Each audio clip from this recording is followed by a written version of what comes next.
Hi friends, എല്ലാവർക്കും tech മലയാളീസിൻ്റെ പുതിയൊരു എപ്പിസോഡിലേക്ക് സ്വാഗതം. നിങ്ങൾ ഈ ചാനൽ ആദ്യമായി കാണുവാണെങ്കിൽ ഈ ചാനൽ സബ്സ്ക്രൈബ് ചെയ്യുക. സബ്സ്ക്രൈബ് ചെയ്യുന്നതിനോടൊപ്പം തന്നെ തൊട്ടടുത്ത് കാണുന്ന ബെല്ലൈക്കൺ എനേബിൾ ചെയ്യുക. അതാവുമ്പോൾ ഞാൻ അപ്ലോഡ് ചെയ്യുന്ന വീഡിയോസ് നിങ്ങൾക്ക് നോട്ടിഫിക്കേഷനായി ലഭിക്കുന്നതാണ്.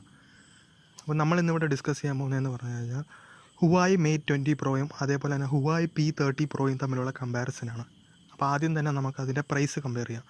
ഞാൻ ഇപ്പോൾ ആദ്യമേ പറയാൻ പോകുന്നത് Huawei Mate 20 Proയും രണ്ടാമത് പറയുന്നത് Huawei P30 Proയിനെ കുറിച്ചാണ്.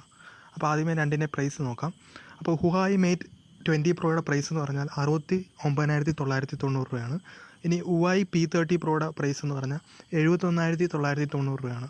അപ്പോൾ ഏതാണ്ട് ഒരു 11,000 റുപ്പീസ് ഡിഫറൻസ് ഉണ്ട് Huawei Mate 20 Proയും അതേപോലെ തന്നെ Huawei P30 Proയും തമ്മിൽ. ഇനി നമുക്ക് രണ്ടിൻ്റെ പ്രോസസ്സർ നോക്കാം. Huawei Mate 20 Proയുടെ പ്രോസസ്സർ എന്ന് പറഞ്ഞാൽ HiSilicon Kirin 980 octacore system on ചിപ്പാണ്. ഇനി Huawei P30 Proയുടെ ചിപ്സെറ്റ് എന്ന് പറഞ്ഞാൽ HiSilicon Kirin 980 octacore system on ചിപ്പാണ്. അതായത് രണ്ടിൻ്റെ ചിപ്സെറ്റ് സെയിം ആണ്. ഇനി നമുക്ക് Huawei Mate Proയുടെ OS നോക്കാം. Huawei Mate Proയുടെ OS എന്ന് പറഞ്ഞു കഴിഞ്ഞാൽ Android 9 Pie ആണ് വിത്ത് EMUI 9 ആണ്.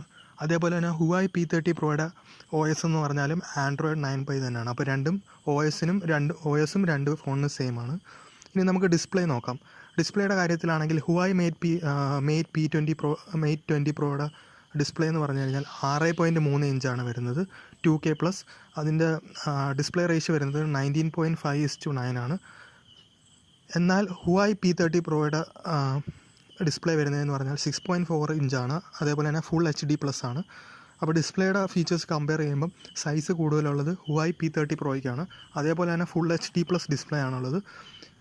ഇനി നമുക്ക് ഇൻറ്റേർണൽ മെമ്മറിയുടെ ഇൻറ്റേർണൽ മെമ്മറിയുടെ എടുക്കുകയാണെങ്കിൽ Huawei Mate 20 Proയ്ക്കകത്ത് 6GB RAM ആണ് വരുന്നത്. അതേപോലെ തന്നെ ഓൺബോർഡ് സ്റ്റോറേജ് 128 GB ആണ് വരുന്നത്. എന്നാൽ Huawei P30 Proയ്ക്കകത്ത് 8GB റാമും അതേപോലെ തന്നെ 256 GB ഓൺബോർഡ് സ്റ്റോറേജാണ് വരുന്നത്. അപ്പം സ്റ്റോറേജിൻ്റെ കാര്യത്തിൽ കുറച്ചുകൂടെ നല്ലത് Huawei P30 Pro ആണ്. കാരണം അത് 8GB റാമും 256 GB ഓൺബോർഡ് സ്റ്റോറേജാണ്. എന്നാൽ Mate P20 Proയിൽ 6GB റാമും 128 GB ഉള്ളു. ഇനി നമുക്ക് ക്യാമറയുടെ കേസ് എടുക്കാം. ക്യാമറയുടെ കേസിലാണെങ്കിൽ റെയർ ക്യാമറ എടുക്കുകയാണെങ്കിൽ Huawei Mate 20 Proയ്ക്കകത്ത് ട്രിപ്പിൾ ക്യാമറാസാണ് വരുന്നത്. 40 MP+, 20 MP+, 8 MP. എന്നാൽ Huawei P30 Proയ്ക്കകത്ത് കോഡ് ക്യാമറാസാണ് വരുന്നത്. 40 MP+, 20 MP+, 8 MP+, TOF എന്ന് പറയുന്നത്. അപ്പോൾ കുറച്ചുകൂടെ ക്യാമറയുടെ കേസ് എടുക്കുകയാണെങ്കിൽ ബെറ്റർ കോഡ് ക്യാമറാസ് ആയിട്ടുള്ള Huawei P30 Pro തന്നെയാണ്. ഇനി ഫ്രണ്ട് ക്യാമറയുടെ കേസ് എടുക്കുകയാണെങ്കിൽ Huawei Mate 20 Proയ്ക്കകത്ത് 24 MP ആണ് വരുന്നത്. എന്നാൽ Huawei P30 Proയ്ക്കകത്ത് 32 MP ആണ്.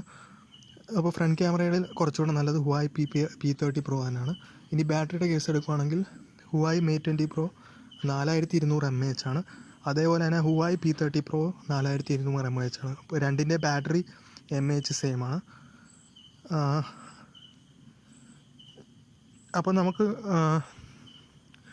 എന്തായാലും അറിയാം Huawei P30 Pro തന്നെയായിരിക്കും കുറച്ചുകൂടെ നല്ലത് Huawei Mate 20 Proയിനേക്കാളും.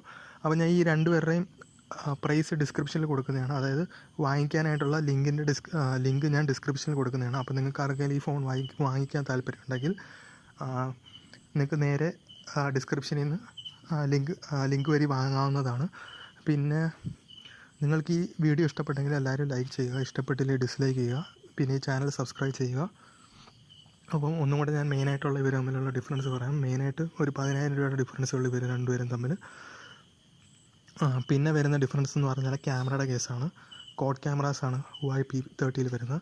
പിന്നെ വരുന്ന ഡിസ്പ്ലേയുടെ കേസ് എടുക്കുകയാണെങ്കിൽ ഫുൾ സൈസ് കൂടുതലായിരിക്കും. 6.4 ഇഞ്ച് ഫുൾ HD+ ഡിസ്പ്ലേ ആണ് Huawei P30 Proയിൽ. പിന്നെ ഫ്രണ്ട് ക്യാമറയും കുറച്ചുകൂടി ബെറ്ററാണ്, 32 MP ആണ് വരുന്നത്. അപ്പോൾ അതുമാത്രമല്ല ഇൻറ്റേർണൽ സ്റ്റോറേജ് 8GB റാമും 256 GB സ്റ്റോറേജാണ്. അപ്പോൾ നിങ്ങൾക്ക് ഈ വീഡിയോ ഇഷ്ടപ്പെട്ടെങ്കിൽ ലൈക്ക് ചെയ്യുക, അതുപോലെ തന്നെ സബ്സ്ക്രൈബ് ചെയ്യുക.